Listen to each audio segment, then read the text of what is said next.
Estamos no capítulo 17 do nosso Evangelho, e o item 7 nos vem falar sobre o dever. Agora já está falando sobre o nosso Evangelho. Boa noite. Tudo bem com vocês? Então tá bom. A história do Vitor, que o Júlio contou agora, vai caber perfeitamente em uma parte da nossa conversa de hoje.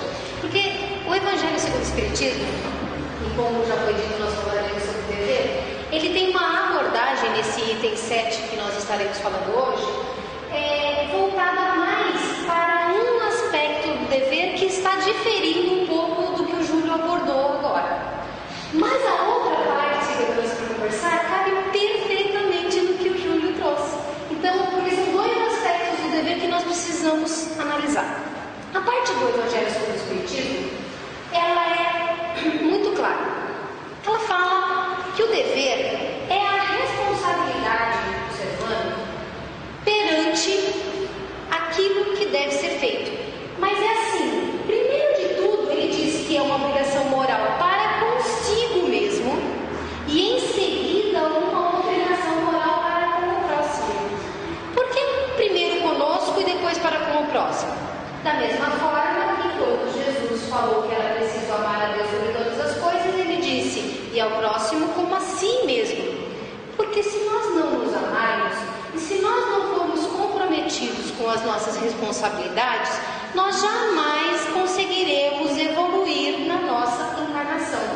Então, o primeiro processo de compreensão do que é o dever é compreender que o dever é uma responsabilidade individual e intransferível da gente, de nós mesmos, conosco. E depois, nosso para com o nosso próximo.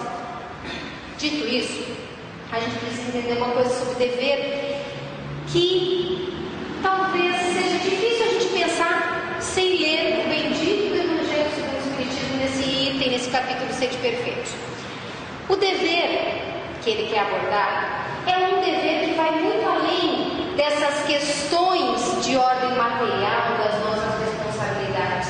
Ela é uma questão de compromisso íntimo, é uma questão de responsabilidade íntima, é uma questão de consciência. Quando nós falamos de dever, segundo o Evangelho segundo o Espiritismo, nós estamos falando daquele dever que ninguém vê, daquele dever que ninguém mensura, daquele dever que ninguém consegue suspeitar. O dever de fazer a coisa reta, o dever de fazer a coisa do jeito que deve ser feito. Um exemplo muito prático, e aqui ele menciona que é o tipo de sentimento que é como se fosse uma luta que ninguém testemunha, é, por exemplo, o dever de fazer a coisa reta nos relacionamentos.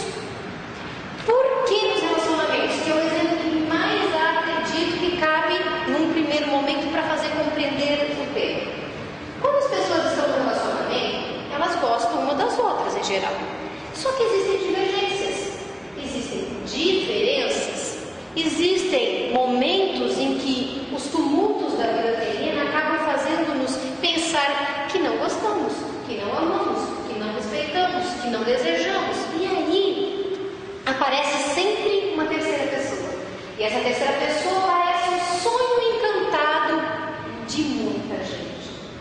Isso é uma coisa que não é de surpreender. Se nós formos ver novelas, se formos ver jornal, na seção de crimes, por que acontece crimes, se nós formos ver noticiários em geral, temas de romance, qualquer um desses vai citar pelo menos um caso de um triângulo amoroso.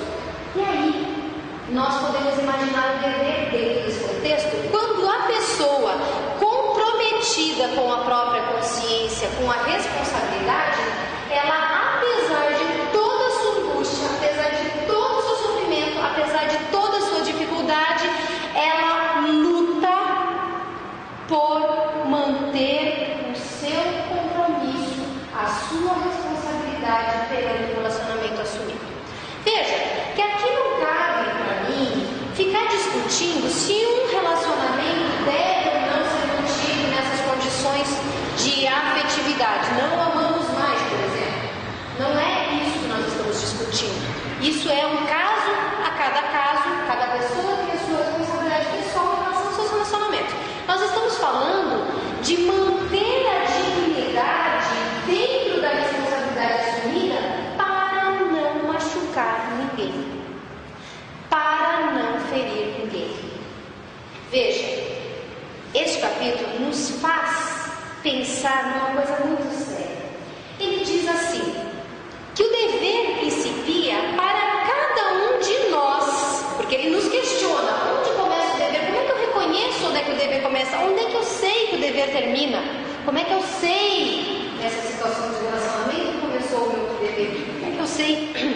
terminou o meu dever. E aí, os Espíritos dizem a Kardec que o dever principia para cada um de nós exatamente no ponto em que ameaçamos a felicidade e ou a tranquilidade do nosso próximo.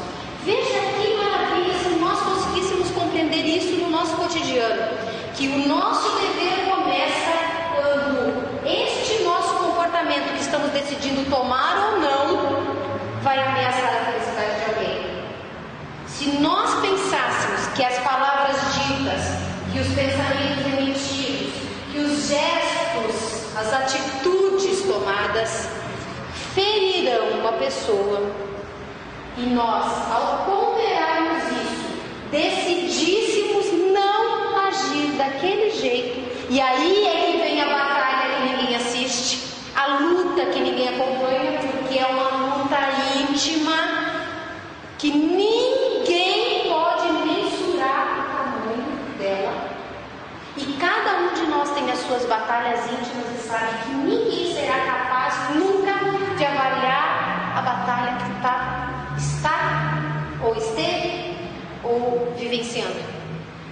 Quando nós conseguíssemos, se nós conseguíssemos e exercitando nós conseguiremos fazer essa avaliação de que o nosso dever começa no momento em que, se eu fizer determinada coisa, eu machuco o meu próximo, aí a vida seria muito melhor aqui na Terra.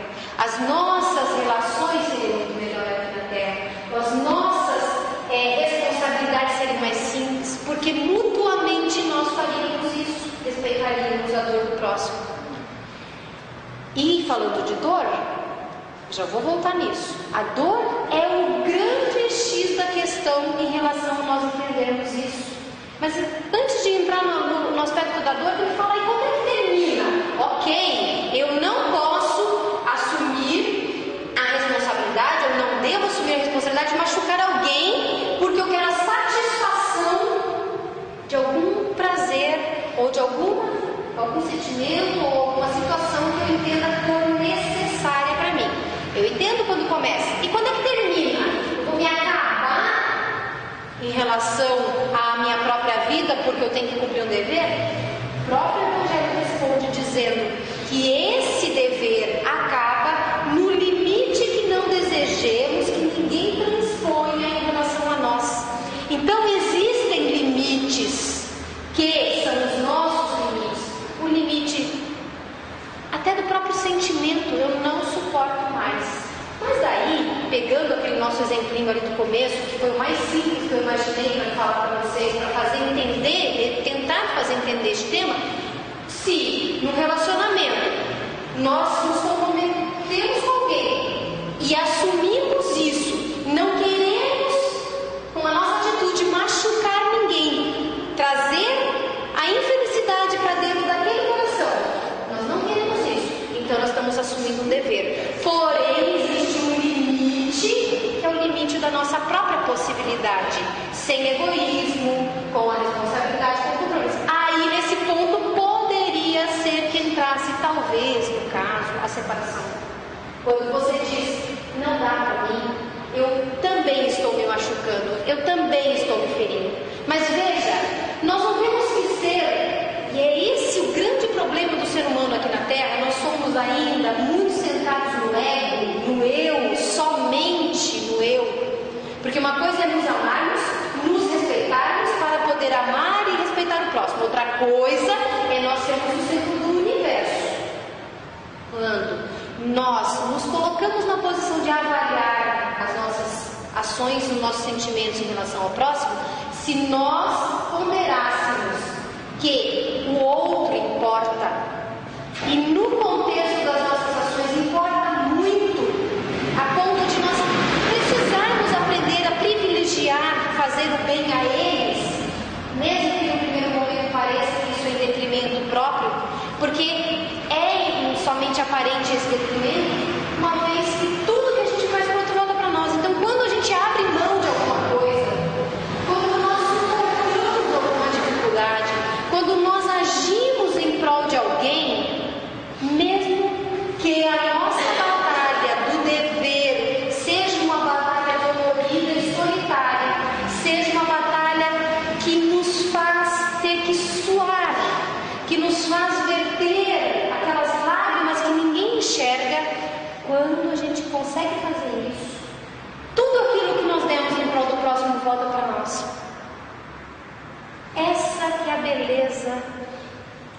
Deus dá.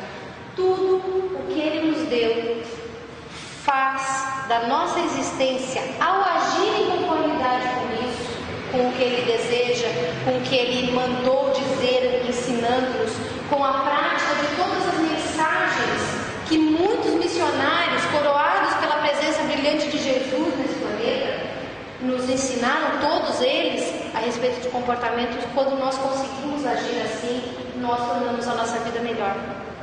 E diz mais frases bonitas esse trecho do Evangelho. Quando eu falo da dor, e disso vou falar já já, ele diz assim, que a igualdade em face da dor é providência divina. O que significa isso?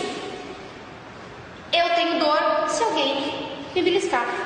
Ela tem dor se alguém me beliscar. Ele tem dor se alguém me beliscar. Da mesma forma que tem dor aquele que passa fome, que tem dor aquele que passa frio, que tem dor aquele que é traído na sua confiança em qualquer aspecto, não só afetivo. Nós somos traídos de muitas maneiras, traímos de muitas maneiras as pessoas, na amizade, na afetividade, no companheirismo, na responsabilidade, no compromisso profissional. Com tudo isso, se nós sentimos dor em determinadas situações, nós temos convicção de que o outro é vencente. E a partir do momento em que esta convicção passa a ser consciente, o grande problema é que a gente sabe, mas esquece. E aí, quando torna-se algo consciente em nós, essa convicção de que a dor existe igualmente em cada um de nós aqui na Terra, nós passamos a ter um compromisso maior com o dever, lembrando desse limite. O meu ato, a minha atitude, o meu pensamento, a minha forma de ser, machuca alguém? Se machuca, feriu o dever.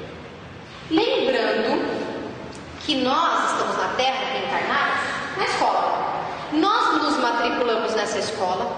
Nós fizemos por merecer esta escola, nem menos, nem mais. É esta aqui a escola que nós merecemos.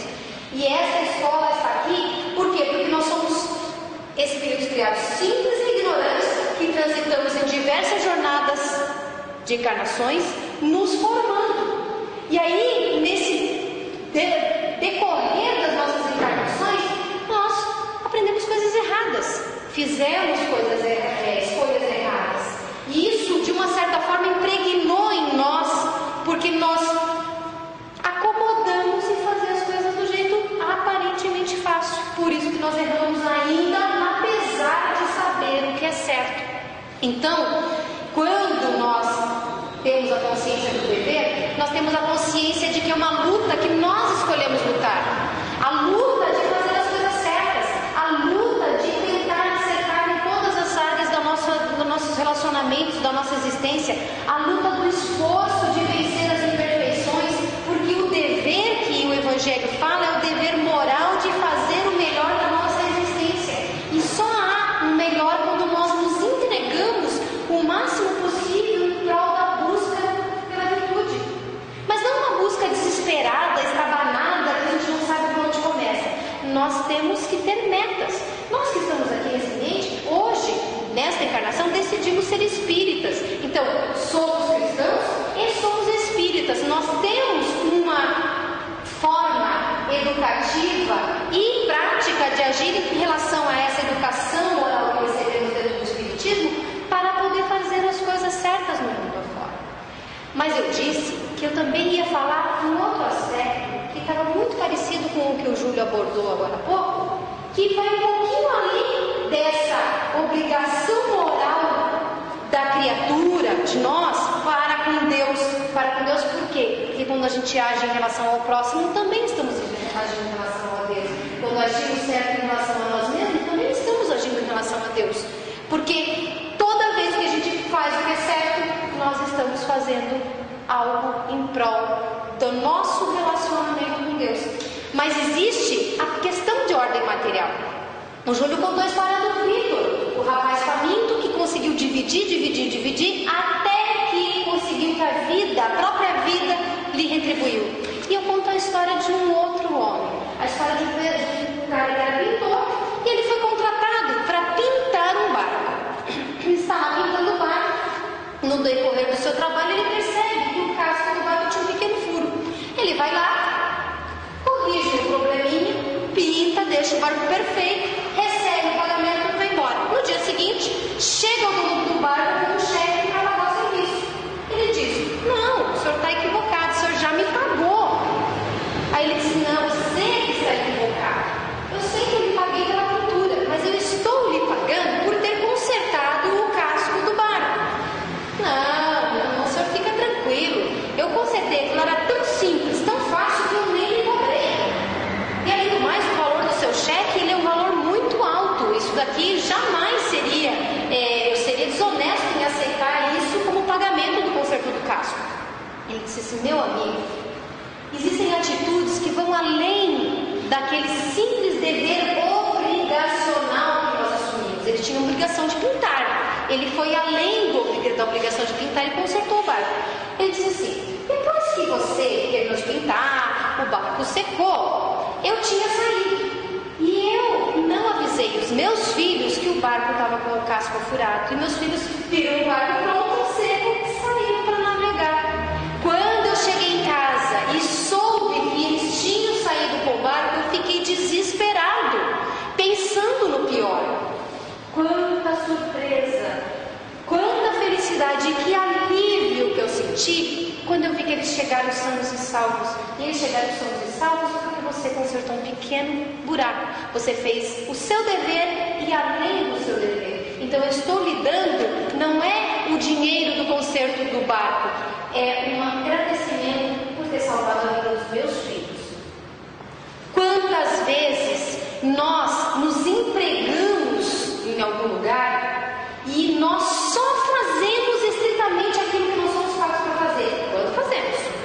Quando não perdemos tempo navegando na internet, quando não perdemos tempo falando no telefone, quando não ficamos 5 minutos a mais ou 10 minutos a mais no cafezinho, quando não inventamos de esticar a perna no banheiro só porque eu estou cansada de ficar em cima daquela mesa com aquela papelada.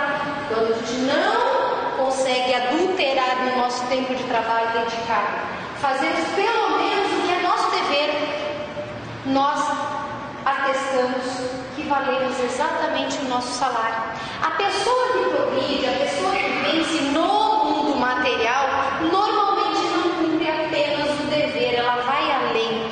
Mas nós aqui na Casa Espírita estamos falando não só dos compromissos de ordem material, nós estamos falando dos compromissos de ordem material, espiritual, melhor dizendo. Nós estamos falando do compromisso que nós temos com a sociedade, nós estamos falando do envolvimento que nós temos com aquilo que nos cerca, nós estamos falando de dedicação, nós estamos falando de capricho. Vocês já pensaram na palavra capricho como um adjetivo, sei lá, que sirva para enfeitar a descrição da nossa encarnação? Nós temos que viver uma encarnação vivida com capricho. Nós temos que caprichar mais. Quando nós somos criancinhas na escola, a professora pede para o caderno estar encapado, pede para fazer letrinha bonita, pede para desenhar, para pintar, para enfeitar aquilo que ele está trabalhando, manuseando. Nós estamos na escola da vida e nós só nos preocupamos em fazer com capricho o quê? A comida que nos satisfaz a gula, a enfeitar os cabelos, colocar brincos mais bonitos, pintar as unhas. Os homens estão cada vez mais vaidosos também. Nós estamos falando de capricho, de coisas da aparência e não caprichamos nos nossos relacionamentos, não caprichamos nos nossos afetos, não caprichamos nas nossas amizades, não caprichamos na nossa fé, não caprichamos nas nossas atividades. Nós fazemos tudo naquele termo conhecido como nas coxas. Vocês sabem por que existe o termo nas coxas? Porque quando os negros eram escravos nesse país, eles faziam as trilhas das casas. Cada negro tinha um tamanho, cada perna, cada coxa tinha um tamanho, e aí eles faziam o quê? Amassavam o barro nas coxas, e aí cada telha ficava de um tamanho, ficava tudo irregular. Quando ia encaixar, não encaixava direito, ficava um serviço mal feito, ficava um serviço feito nas coxas. Essa expressão popular que virou, assim, se perdeu no tempo do seu significado, ela mostra exatamente o que a gente faz na nossa vida. Nós precisamos ter mais compromisso com o dever moral para poder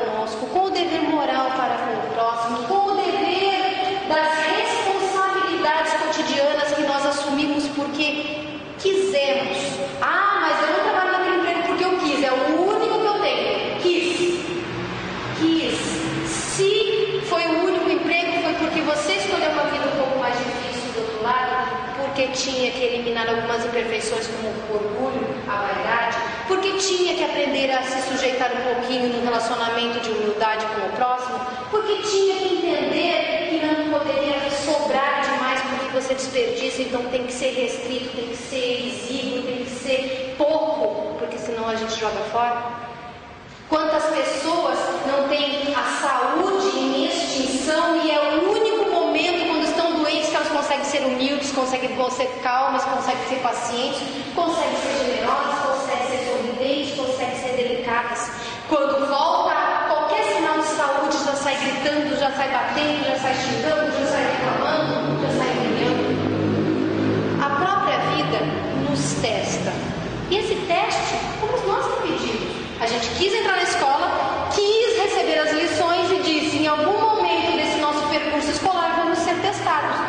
Só que na encarnação existem N provas, N momentos. E em todos eles, dos mais graves aos mais delicados, aos mais simples, aos mais sutis, aos mais quase que passam despercebidos, todos nós temos compromisso com o dever.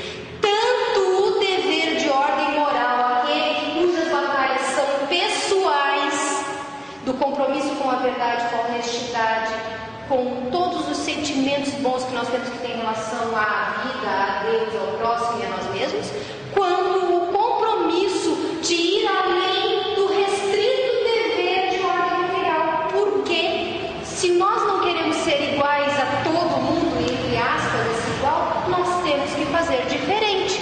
Se nós não gostamos do mundo como ele está, então nós temos que agir diferente. Não adianta nada nós ficarmos sempre apontando o dedo para o outro, aponta,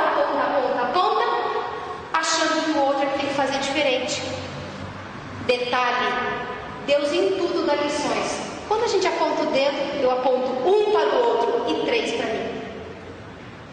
Certo? Então, todos nós precisamos despertar. Tem uma frase interessante que eu trouxe da Madre Teresa de Calcutá, que ela dizia assim: o dever é uma coisa muito pessoal, quer dizer, cada um com o seu. Decorre da necessidade de se entrar em ação e não da necessidade de insistir com os outros para que eles façam qualquer coisa. Esse é o verdadeiro dever. Dever que eu tenho obrigação de cumprir e não que eu tenho obrigação de cumprir para mostrar para outro que ele tem que cumprir.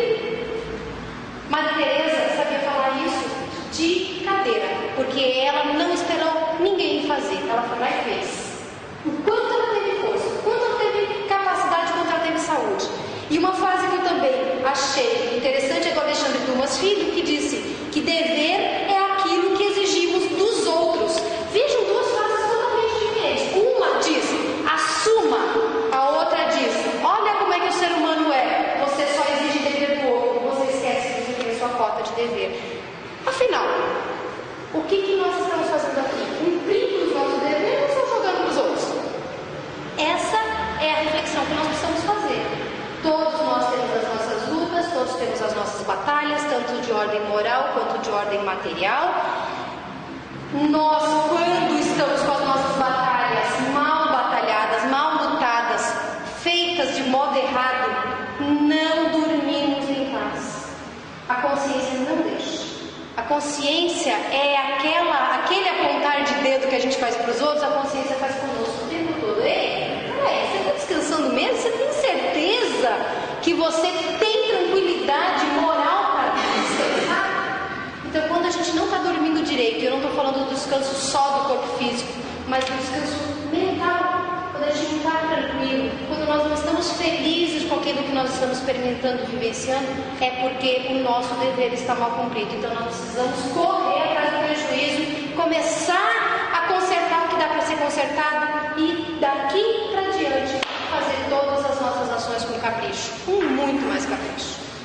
Muito obrigada pela atenção, pelos apoios, pelos sorrisos, dizendo que entenderam, porque quando a gente fala aqui na frente e vê que alguém recebe a informação compreendendo, apoiando, significa que o nosso dever aqui na frente também está sendo cumprido. E eu vou falar uma coisa para vocês: eu tenho todo o dever do mundo E sou péssima com um monte de deveres. Mas o dever de estar aqui eu faço com o maior amor. Eu acho que eu consigo ir um pouquinho para frente, um pouquinho além. Que vocês também olhem por nós que somos palestrantes, porque a nossa responsabilidade aqui ela é muito grande. A gente diz para vocês como entender, como fazer. E aí vocês saem daqui acreditando muitas vezes. Que Deus ajude que tenhamos a responsabilidade de ir além dos nossos deveres fazer certo. E vocês tenham a responsabilidade de ir além dos seus deveres de só ouvir e digerir o conteúdo, mas botar em prática lá fora. Hoje saiu todo mundo aqui com mais lição de casa, com mais dever. Obrigada.